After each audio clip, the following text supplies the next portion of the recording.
toda a glória.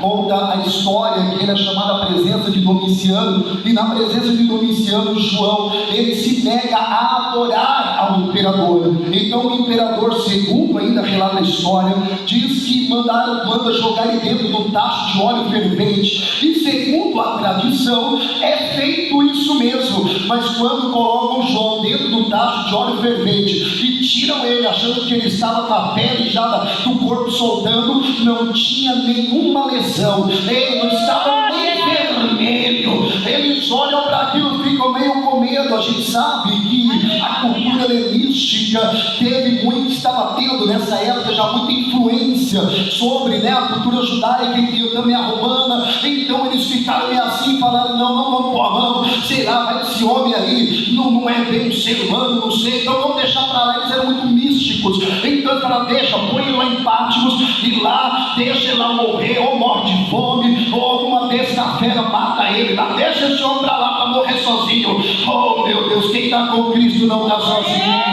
Jogaram ele lá em Patmos e falou: não, vai morrer lá sozinho, lá não, vamos jogar ele lá. Ele relata em Apocalipse capítulo 1 que ele estava no dia do Senhor, era um domingo pela manhã, acredito eu, e ele está andando, e aí ele ouve uma voz atrás dele como a voz de muitas águas. Quando ele se vira para ver quem falava com ele cai com o rosto em terra, quase morto, porque ele não via aquele Cristo no Calvário balbuciando em sangue, com o rosto figurado, não. Quando ele olha, ele fala: o rosto dele brilhava como o sol do meio-dia, ele tinha cabelos brancos, os seus pés eram como latão reluzente, tinha um cinturão aqui que atravessava o peito, numa coxa está escrito Rei dos Reis e na outra Senhor dos Reis.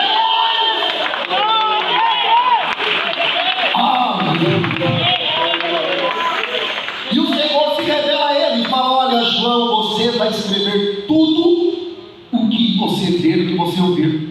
E o Senhor lhe dá uma primeira incumbência, e essa primeira incumbência é para que ele escrevesse 7 cartas a 7 igrejas da Ásia Menor. E a primeira dessa carta foi para a igreja de Éfeso. Eu imagino João e irmãos recebendo essa incumbência de escrever para a igreja que ele foi um dos pastores. Depois de Paulo, foi João que foi pastor da igreja de Éfeso. Imagine, irmãos, o privilégio que essa igreja tinha. Éfeso, irmãos, a cidade, para nós entrarmos um pouco na questão do contexto histórico. Éfeso, irmãos, era uma cidade portuária, mas ela acabou se tornando praticamente a principal rota na questão de porto dentro do Império Romano e uma das suas principais capitais. Em Éfeso era uma cidade poderosa economicamente e intelectualmente. Era, irmãos, em Éfeso que havia uma biblioteca com 12 mil volumes de livros, uma coisa extraordinária para aquele tempo. Éfeso, irmãos, se tornou uma rota comercial importantíssima. Então por ali, irmãos, passavam governadores, por ali, irmãos, passavam príncipes, por ali passavam pessoas muito importantes dentro da classe social daquela época, e eles, irmãos, cresceram muito, se tornaram muito poderosos, mas ao mesmo tempo era uma cidade muito idólatra. Era lá que estava o principal templo, a deusa Diana. Também temos registros históricos que lá foi uma das cidades que sediou um dos templos a Domiciano, o próprio imperador. Mas a Bíblia diz que Paulo, irmãos, 30 anos antes desta carta aqui ser escrita, Paulo, irmãos, ele chega, 33 anos, porque Paulo ficou 3 anos aproximadamente lá, 33 anos antes dessa carta aqui ser escrita, Paulo, irmãos, ele está chegando em Éfeso. Ele foi lá na sua segunda viagem missionária, ele evangeliza, vai por ali, mas é na terceira viagem missionária de Paulo que a igreja se firma, que a igreja, irmãos, verdadeiramente começa a andar, começa a caminhar. Paulo chega lá e diz a Bíblia que Paulo, irmãos, encontra 12 crentes. Já tinha crente lá, eram 12 crentes, mas o negócio estava calmo, estava quieto, porque eles só eram batizados no batismo de João. Aí Paulo olha para eles e fala: vocês já estão bem caminhados, mas ainda falta algo. O que? Vocês conhecem o Espírito Santo? Vocês conhecem o Espírito Santo? Não, quem é o Espírito Espírito Santo. E Paulo então lhes explica quem é, e Paulo lhes impõe a mão, e eles são batizados no Espírito Santo. O poder de Deus desce sobre a vida deles, eles são cheios do Espírito, começa a profetizar, falar em outras línguas, e a igreja então começa, irmãos, a crescer no poder do Espírito. Ei, meu querido e minha amada, sabe que a igreja chegou até os dias de hoje? Não é porque homem assegurou, porque homem a sustentou, porque partido político apoiou. A igreja chegou até aqui porque o Espírito Santo tem sido com a igreja. Aleluia! Nós sabemos que a cidade de Éfeso foi invadida no quarto século, né? Pelos godos, e foi tomada, foi destruída. E ali a cidade acabou, ficou só ruínas. Mas nós temos uma história maravilhosa para arrancar desse lugar, para aprendermos com esta carta a esta igreja. Vamos lá então? Quando nós olhamos para a carta, irmãos, a igreja de Éfeso, as duas cartas, tanto a de Paulo como essa, na primeira carta, a carta que Paulo escreve, você que já leu a carta de Paulo aos Efésios, vai ver que é uma igreja, irmãos, que nós podemos tomá-la como um padrão. É uma igreja quase que perfeita, a igreja dos sonhos. Imagine, irmãos, Paulo ficou lá por 3 anos. Paulo foi o pastor daquela igreja por 3 anos. Imagina um culto de doutrina com o apóstolo Paulo. Quando Paulo sai, veio o apóstolo João. Irmãos, imagina ter um culto de doutrina com o apóstolo João, uma ceia com o apóstolo João. E já imaginou um negócio desse? Depois que João sai, irmãos, Timóteo, que foi discípulo de Paulo, vai ser pastor desta igreja também, e Tíquico também, que foi também discípulo de Timóteo. Agora imagine, irmãos, era uma igreja que tinha um alicerce tremendo, tanto que ao analisarmos a carta que Jesus manda João escrever à igreja de Éfeso, nós vamos ver que o Senhor não faz nenhum tipo de observação, ou não faz nenhum tipo de repreensão ou correção doutrinária. Não, aquela igreja, irmãos, não tinha nenhum tipo de erro doutrinário. Pelo contrário, imagine, irmãos, como que era nos cultos de ensinamento daquela igreja. Imagine a escola teológica que aquela igreja possuía. Bem, mas vamos fazer uma análise um pouco mais detalhada dessa carta hoje? Vamos. O Senhor, irmãos, ele se apresenta para aquela igreja. Primeiro, ele diz que é aquele que anda no meio dos 7 castiçais de ouro. Por que será que o Senhor Jesus, ele se apresenta dessa maneira para, irmãos, aquela igreja? Porque ele está falando, ei, eu sou aquele que ando no meio da minha igreja, porque eu sou o dono dela. Aleluia. Homem não é dono de igreja. Aleluia. Não é homem que manda a igreja. Aleluia. Homem não comprou ninguém com seu sangue. Você não deu sangue por ninguém. Quem deu sangue por você foi Jesus. Aleluia. A igreja foi comprada, lavada e remida no sangue do Cordeiro. A igreja dele, ela está falando, ei, sou eu que mando na igreja. A igreja é minha. Nós vivemos tempos em que, infelizmente, as pessoas, não sei, por um desvario da sua mente, né? Ou por falta de informação bíblica, não sei porquê, eu não consigo entender. As pessoas muitas das vezes acham como se a igreja fosse dele, como se aquela congregação fosse dele, como se aquela, não, igreja não é minha, igreja não é sua, igreja é de Jesus. Aleluia. A igreja dele, ele está falando, eu ando no meio da minha igreja, eu posso passear no meio da minha igreja, porque a igreja é minha. Aleluia. E aí ele vai falando, só que ele se apresenta para aquela igreja e vai direto ao pastor. Ele fala, ao anjo da igreja, ao pastor da igreja. Eu costumo dizer que essa parte não serve só para o pastor, mas serve para os obreiros também. Porque às vezes a gente quer jogar a responsabilidade em cima do pastor, né?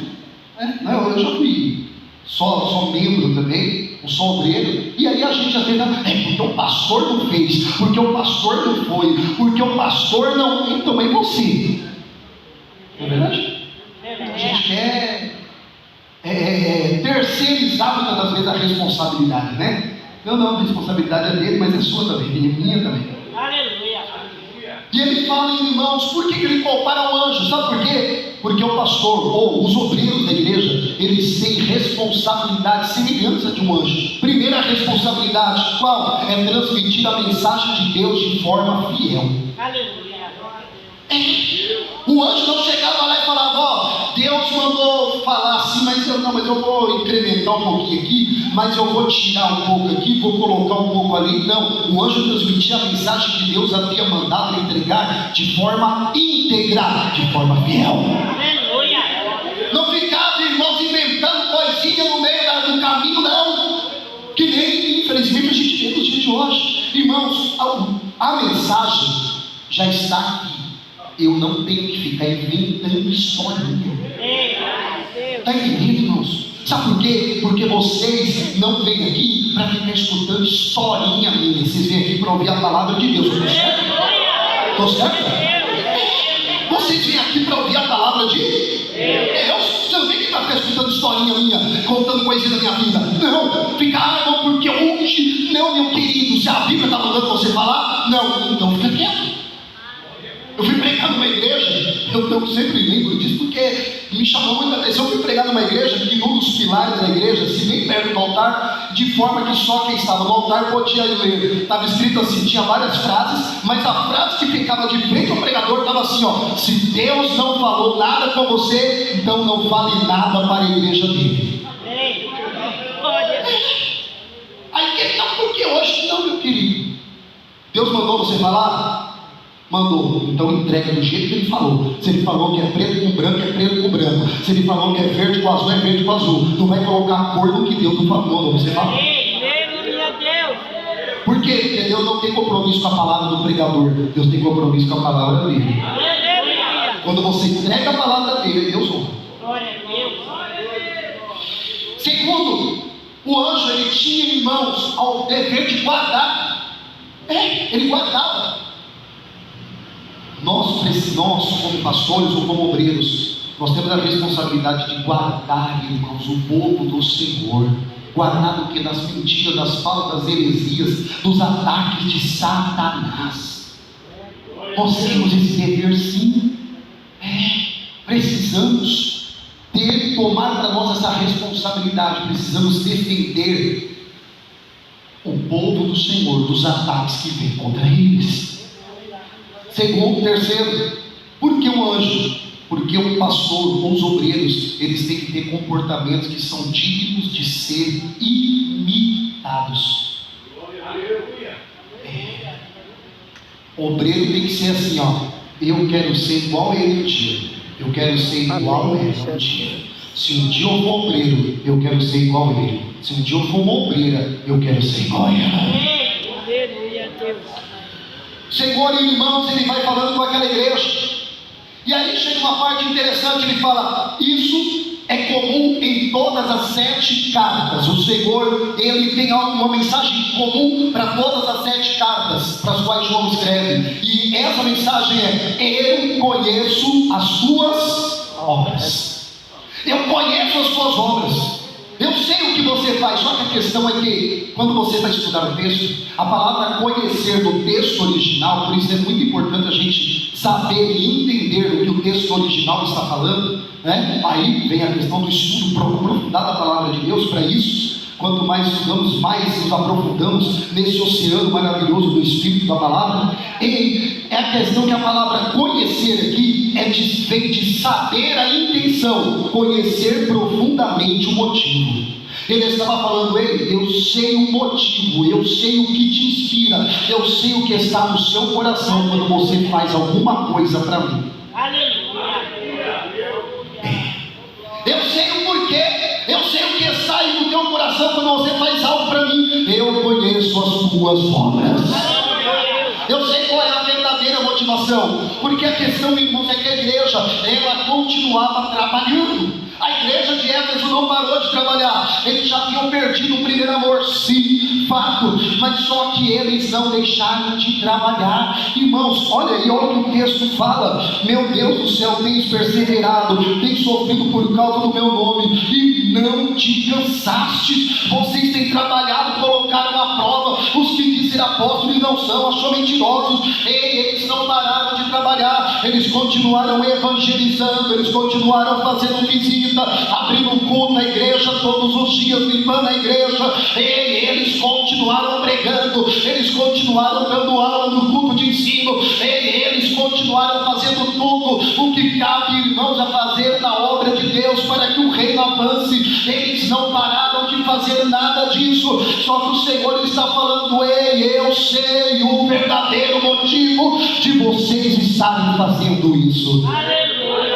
Porque a questão para o Senhor não é eu fazer, a questão é por que eu estou fazendo. O que leva eu e você a fazermos algo para Ele. Não, irmão, mas por quê? Sabe por quê? Porque para Ele interessa muito mais eu e você dedicarmos algo a Ele ou fazermos algo para Ele, porque nós temos o nosso coração quebrantado e voltado a Ele por isso, do que eu falar: não, eu vou fazer porque eu tenho que fazer. Isso não pode se tornar obrigação, não pode se tornar simplesmente ou meramente um ato de responsabilidade, não uma formalidade. Eu tenho que ir lá e tenho que fazer isso, eu tenho que fazer aquilo, Senhor, porque senão o Senhor vai cobrar de mim. É o que a gente escutou muitas das vezes na nossa vida: ah, se eu não fizer, Deus vai cobrar. Ah, se você não fizer, Deus vai cobrar de você. Meu Deus do céu, se fosse então, meu querido, minha amada, como é que tem pessoas ainda vivem no nosso meio, porque tem gente que não está fazendo nada, e por que Deus não cobrou dele? Ah, meu Deus, isso não tem base bíblica nenhuma. O Senhor, irmãos, Ele quer que eu e você venhamos nos dispor de coração a Ele. Ei, não é à toa que Ele, irmão, vai citar Isaías para os fariseus, falando: bem, proteções a Ele, que vocês me honram com os lábios, mas o coração está longe. Não é que o Senhor, Ele só quer o coração. A gente sabe muito bem que não é isso. A gente sabe muito bem que essa fala não tem base bíblica também, que Deus só quer o coração. Essa historinha a gente sabe que nem, desculpa a expressão, mas nem cola mais essa historinha que Deus só quer o coração. E a gente sabe que isso não existe, isso não está na Bíblia. Mas a questão é que Ele quer com o coração também.